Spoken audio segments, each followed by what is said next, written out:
পশ্চিমবঙ্গের 2026-এর সভাপতি আমি Gautam Ghosh, office secretary number. নমস্কার, বিশ্বজিৎ মন্ডল, অফিস সেক্রেটারি, 24 পরগনা।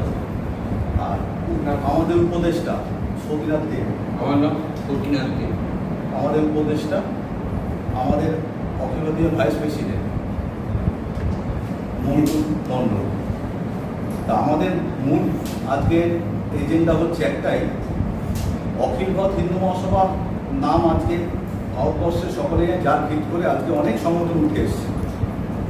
তো তবু আমরা অখিল ভারত হিন্দু মহাসভা কেন করছি বা কারণ আমাদের মধ্যে যাদেরই দেখেন একটু হিন্দু ছোঁয়া আছে, আপনার মধ্যে আছে, কেউ এগিয়ে এসছে, কেউ পরে এসছে।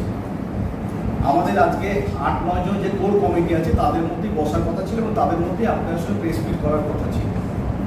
8-10 জনের মতো অনেকে রাস্তায় আসছে টাইমের আমাদের যেমন হয় আর কি কাজকর্ম করে। তো যেহেতু মিডিয়া সবসময় আগে আসে, আপনারাও আগে চলে এসেছেন, তার জন্য আমি ধন্যবাদ টাইমের জন্য। আমাদের মূল মোটো পশ্চিমবঙ্গে ভারতবর্ষে অখিল ভারত হিন্দু মহাসভার যে সূচনা হয়েছিল মদন মাল্যব্য থেকে আরম্ভ করে আমাদের যারা বীর সাভারকার যারা ছিলেন তাদেরই আজকে পরস্পর হয়ে আজকে এসে অখিল ভারত হিন্দু মহাসভা। আমরা সেই ছত্রছায়ায় আছি। বর্তমানে আমাদের মাথার উপরে যেসব সম্প্রদায়েরা আছেন সেই ছত্রছায়া পেয়েই আমরা এসেছি। তো আমাদের আজকের আপনাদের সকলকে ডাকার একটাই উদ্দেশ্য, পশ্চিমবঙ্গের বুকে প্রচুর, আমি যখন থেকে দায়িত্ব দিয়েছি পেশায়, আমরা একজন সংবাদপত্রের সঙ্গে যুক্ত বহু বছর ধরে করতে করতে একটা যখন হাঁপিয়ে গেছি, হিন্দুদের যখন এত চারদিকে দূষণ এত কিছু দেখছি, আমরা ভারতীয় জনতা পার্টিকে হাত মিলিয়ে নিয়েছি।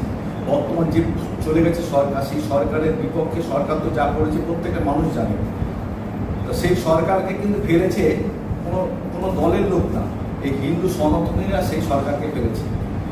হিন্দু সনাতনের উপর এত অত্যাচার হয়েছে, সেটা সরকারকে ফেলেছে। আর এই সরকারকে আমরা সাপোর্ট করেছিলাম কি, সেই সরকারের প্রতি আমাদের একটা দায়বদ্ধ তাকে হিন্দু মহাসভা হিসাবে যে হিন্দুদের জন্য কি করবে, হিন্দুদের ভাবনা চিন্তাই আমাদের মেন ঘটনা মোটো। এবং তাদের সঙ্গে যখন বসেছি, তারা একটা রাজনৈতিক প্ল্যাটফর্ম, আর অখিল ভারত হিন্দু মহাসভা একটা রাজনৈতিক প্ল্যাটফর্ম আর এই দীর্ঘ বছরে। তো পশ্চিমবঙ্গের দায়িত্ব পাওয়ার পর দেখছি অখিল ভারত হিন্দু মহাসভার নাম করে প্রচুর সংগঠন, মোটামুটি অনেক মানুষ ঘুরে বেড়াচ্ছে তার রাস্তায়। অনেকেই, আমি হিন্দু সবাই আমার ভাই, কাউকে বাদ দিচ্ছি না। ভালো কাজ করুক, অখিল ভারত হিন্দু মহাসভার নাম প্রচার হচ্ছে, তাতে কোনো আপত্তি নেই। আপনারা যারা আসছেন, যারা প্রত্যেকেই আমার ভাই, প্রত্যেকে অখিল ভারত হিন্দু মহাসভার কর্মী, এটা একদম 100% ভারতবর্ষের সনাতনী সবাই। কিন্তু তার মধ্যে প্রোটোকল কিছু মানুষকে নিয়ম করে, যেমন খেলার মাঠে একজন ক্যাপ্টেনকে যখন হেরি করে তখন ক্যাপ্টেনের হাত মিলাতে যায়, কোচকে দায়িত্ব নেয় যখন খেলায় হেরিয়ে কোচের উপর আক্রমণ করে। সেরকম এই দায়িত্বটা যেহেতু পড়াশোনা একটু জানি, তার মতটা জেনেই আপনাকে ডেকেছি। আপনারাই হচ্ছে আমাদের স্তম্ভ, চতুর্স্তম্ভ, সারা দুনিয়ার প্রতিটা মানুষের কাছে। তা যেটা আগেকার দিয়ে রানার ছিল, সেই হিসাবে আমরা দেখি আর কি সংবাদ মাধ্যমে যে প্রচারের আলোয় আপনারা ছাড়া হবে না, আপনার মাত্র জানাতে হবে। তো সেই জায়গা থেকে যারা কি পরিস্থিতি আছে, তো সুতরাং কোনো রকম আমরা অখিল ভারতের যদি কোনো খারাপ কাজের দায়বদ্ধ কেউ করে থাকে, নাম ভাঙিয়ে থাকে, সেই দায়বদ্ধ কিন্তু আমরা নেব না। এটা হচ্ছে আপনার মাধ্যমে বললাম, কারণ আপনারই প্রচারের আলোয় থাকে। আর দ্বিতীয় কথা হচ্ছে, আমরা আপনার সাথে পরিচয় করে দিলাম আমাদের সংগঠনে যারা আছে, আমাদের অভিজ্ঞতা। বিজেপি সরকার এসছে, ভারতীয় জনতা দল যে উদ্দেশ্য নিয়ে এসে কাজগুলো করে, সনাতনের যে কাজগুলো করে, এই চারদিকে দেখছি উদ্দেশ্য কাজগুলো ভালো, সব ঠিক আছে, কিন্তু উদ্দেশ্য যেন সঠিক থাকে, যে কারণে মানুষ তাদের ভোট দিয়ে এসছে সনাতনীদের হয়ে আমরা বলছি যেন তাদের কাজগুলো ভালো করতে পারে। দফায় দফায় যে সমস্ত মানুষের এগেনস্টে ভোট দিয়েছে, এক একটা রাজনৈতিক বড় নেতা, যাদের বাড়িতে হোক, অফিসে হোক, বাথরুমে হোক, কারিগারি টাকা পাওয়া যায়, এই জনগণের টাকা, তারা যেন এই সরকারের সঙ্গে আবার যুক্ত না হয়। সাধারণ মানুষের হয়ে বললাম এই কারণে, যে সাধারণ মানুষরা ভোট দিয়েছে তাদের জন্য কাজ করতে বলেছে, আমাদের সাপোর্ট তাদের প্রতি আছে, আমরাও সাপোর্ট করি। কিন্তু হিন্দুদের বিরুদ্ধে যদি কাজকর্ম হয়, তাহলে কিন্তু আমরা প্রতিবাদের জন্য রাস্তায় দাঁড়াবো। নমস্কার, অখিল ভারত হিন্দু মহাসভা সম্পর্কে বলার জায়গা বিরাট, কিন্তু আমরা তো অখিল ভারত হিন্দু মহাসভার ইতিহাস আলোচনা করতে আসেনি। আমরা এখানে বর্তমান রাজনৈতিক অবস্থানে আমাদের অবস্থানটা কি সেটা জানতে আমরা এসেছি, বা সেই সম্পর্কে কিছু কথা বলতে আমরা এসেছি। বর্তমানে পশ্চিমবঙ্গে দীর্ঘ তপস্যার পর যে সরকারকে আমরা পেয়েছি তাকে আপামর পশ্চিমবাংলার বাঙালি সমাজ হিন্দুদের সরকার বলে মনে করেছে।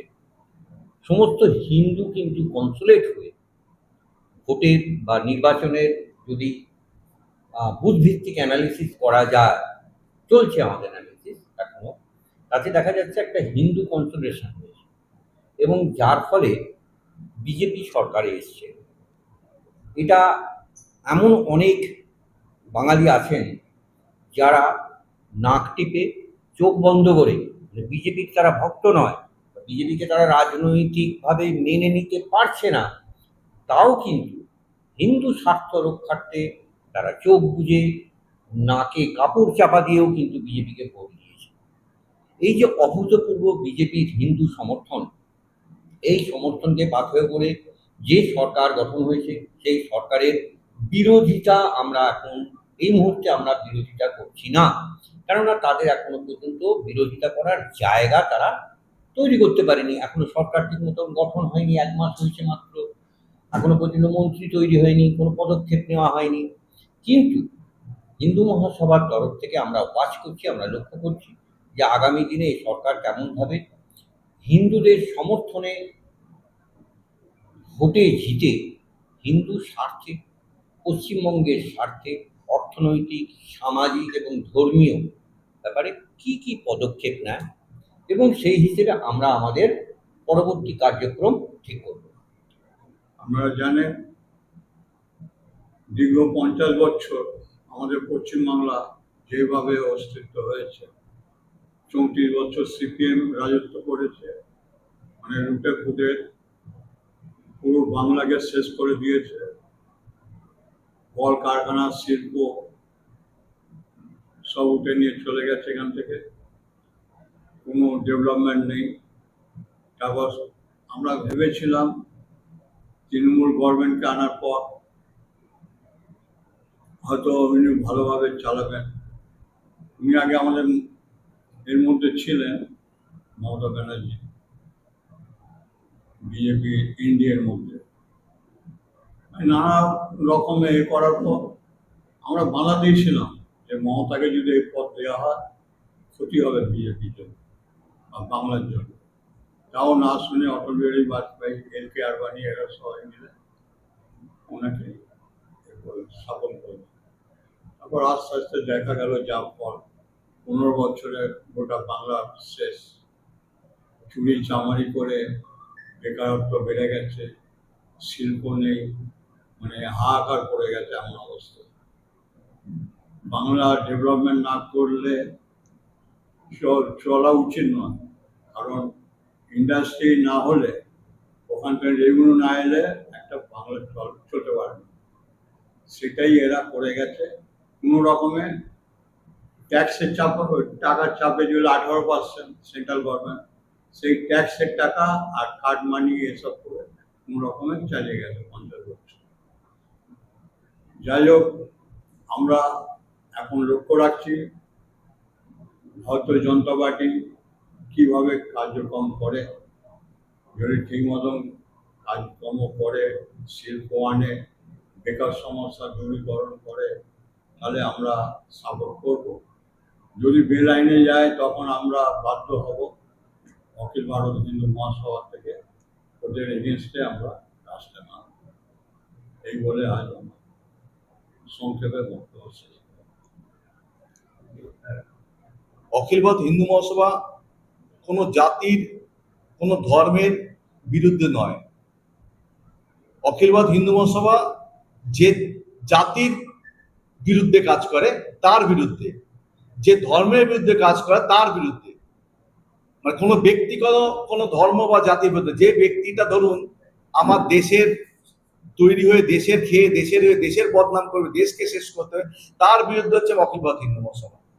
সেই ব্যক্তির বিরুদ্ধে হিন্দু, যে আমাদের হিন্দু মহাসভা হিন্দুদের জন্য এই যে নোংরা কাজ করবে, ধরুন আরো জাতিভেদের হিংসা ছড়াবে, তার বিরুদ্ধে হিন্দু মহাসভা।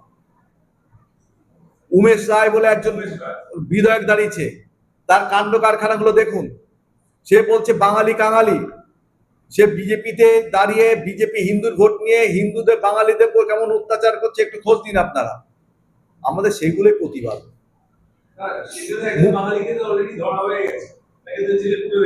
এটাই হচ্ছে বক্তব্য। মুখ্যমন্ত্রী যে কাজগুলো করছে খুব ভালো। দেখুন আজকে স্টেশন চত্বরে যেসব খালি করছে আমরা সিম্প্যাথি দেখাচ্ছি, কিন্তু কারা বসিয়েছে? আজকে বামফ্রন্ট সরকার বসিয়ে গেছে, তার এক একটার জন্য সব ভাড়া নিয়ে আছে, তাদের আই কার্ড নেই, তারা কোথা থেকে আসে? যত অ্যান্টি সোশ্যাল, যত জঙ্গি সব ওইসব জায়গা তৈরি হয়। একটা মানুষ যদি ট্রেন ধরে যে কোথাও অ্যাম্বুলেন্স যায়, জায়গা নেই, ফুটপাতে পাশ দিয়ে আপনি হাঁটতে পারবেন না, আপনি ছত্র ছায়া দাঁড়াবেন, তাদের ব্যবহার কি? এই সমস্ত জায়গা মানুষের, এই যে আপনি ট্যাক্স দিচ্ছেন, এই চলাফেরা করছে, এটা পরিষ্কার করতে হবে।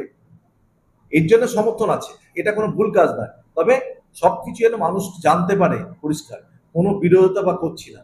শুধু একটাই বক্তব্য আমাদের হিন্দু মহাসভা থেকে, আমরা তো হিন্দু, আমাদের আর কোনো রাষ্ট্র নেই চলে যাওয়ার। এই পশ্চিমবাংলা ভারতবর্ষ ছেড়ে অন্য কোথাও যে আমরা তেমন জায়গা করতে পারবো না। সঙ্গে এই জায়গাটাকে আমাদের যেন ধরে রাখার জন্য, এই জায়গাটাকে শক্ত করার জন্য যেন আমাদের সঙ্গে থাকে, যা যা আশ্বাস দিয়েছে সেই কাজগুলো করে। এই কাজগুলো না হলে আমরা তার রাস্তায় নামবো। বর্তমান যে সরকার এসছে তাকে আমার সাধুবাদ জানাই।